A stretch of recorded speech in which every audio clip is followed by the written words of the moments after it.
आचार्य रामचंद्र शुक्ल हिंदी साहित्याकाश के ऐसे देदीप्यमान नक्षत्र हैं जो पाठक को अज्ञान रूपी अंधकार से दूर हटाकर ज्ञान के ऐसे आलोक में ले जाते हैं जहां विवेक और बुद्धि का सुखद साम्राज्य होता है। शुक्ल जी एक कुशल निबंधकार तो थे ही, वे समालोचना और इतिहास लेखन के क्षेत्र में भी अग्रगण्य थे। इन्होंने अपने काल के ही नहीं अपितु वर्तमान के भी लेखक और पाठक दोनों का ही पर्याप्त मार्गदर्शन किया है। जीवन परिचय हिंदी के प्रतिभा संपन्न मूर्धन्य समीक्षक एवं युग प्रवर्तक साहित्यकार आचार्य रामचंद्र शुक्ल का जन्म सन 1884 ईरो में बस्ती जिले के अगोना नामक ग्राम के एक संभ्रांत परिवार में हुआ था। इनके पिता चंद्रबली शुक्ल मिर्जापुर में कानूनगो थे। इनकी माता अत्यंत विदुषी और धार्मिक थी। इनकी प्रारंभिक शिक्षा दीक्षा अपने पिता के पास जिले की राट तहसील में हुई और इन्होंने मिशन स्कूल से मित्रता 73 10वीं की परीक्षा उत्तीर्ण की।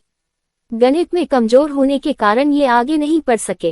इन्होंने F0A0 इंटरमीडिएट की शिक्षा इलाहाबाद से ली थी, किंतु परीक्षा से पूर्व ही विद्यालय छूट गया। इसके पश्चात इन्होंने मिर्जापुर के न्यायालय में नौकरी आरंभ कर दी। यह नौकरी इनके स्वभाव के अनुकूल नहीं थी, अतः ये मिर्जापुर के मिशन स्कूल में चित्रकला के अध्यापक हो गए।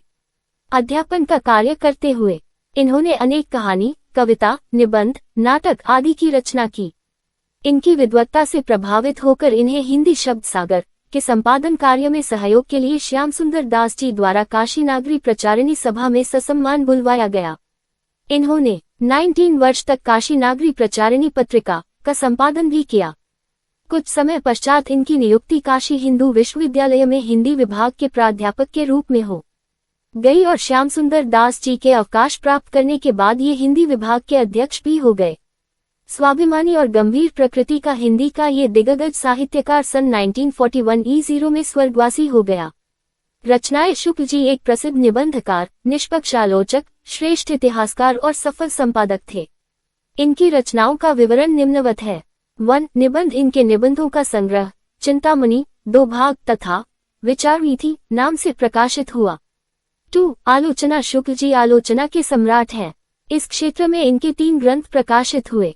क. रस मीमांसा इसमें सैद्धांतिक आलोचना संबंधी निबंध है। ख. त्रिवेणी इस ग्रंथ में सूर, तुलसी और जायसी पर आलोचनाएं लिखी गई है तथा ग. सूरदास 3. इतिहास युगीन प्रवृत्तियों के आधार पर लिखा गया इनका हिंदी साहित्य का इतिहास हिंदी के लिखे गए सर्वश्रेष्ठ इतिहासों में एक है।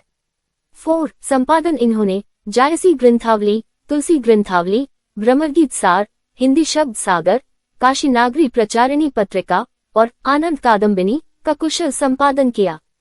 इसके अतिरिक्त शुक्ल जी ने कहानी 11 वर्ष का समय, स्क्वायर रूट काव्य रचना, अभिमन्यु वध की रचना की तथा कुछ अन्य भाषाओं से हिंदी में अनुवाद भी किए। इनमें मेघस्थनीज का भारतवर्षीय विवरण, आदर्श जीवन, कल्याण का आनंद, विश्व प्रबंध, बुद्धचरित काव्य आदि प्रमुख हैं। स्क्वायर रूट साहित्य में स्थान हिंदी निबंध को नया आयाम देकर उसे ठोस धरातल पर प्रतिष्ठित करने वाले शुक्ल जी हिंदी साहित्य के मूर्धन्य स्क्वायर रूट आलोचक, श्रेष्ठ निबंधकार, निष्पक्ष इतिहासकार, महान शैलीकार एवं युग प्रवर्तक साहित्यकार थे। ये हृदय से कवि, मस्तिष्क से आलोचक और जीवन से अध्यापक थे। हिंदी साहित्य में इनका मूर्धन्य स्थान है। इनकी विलक्षण प्रतिभा के कारण ही इनके समकालीन हिंदी गद्य के काल को शुक्ल युग के नाम से संबोधित किया जाता है। शुक्ल जी के विषय में आचार्य हजारी प्रसाद द्विवेदी ने कहा है कि आचार्य शुक्ल उन महिमाशाली लेखकों में है जिनकी प्रत्येक पंक्ति आदर के साथ पढ़ी जाती है और भविष्य को प्रभावित करती रहती है। आचार्य शब्द ऐसे ही कर्ता साहित्यकारों के योग्य है।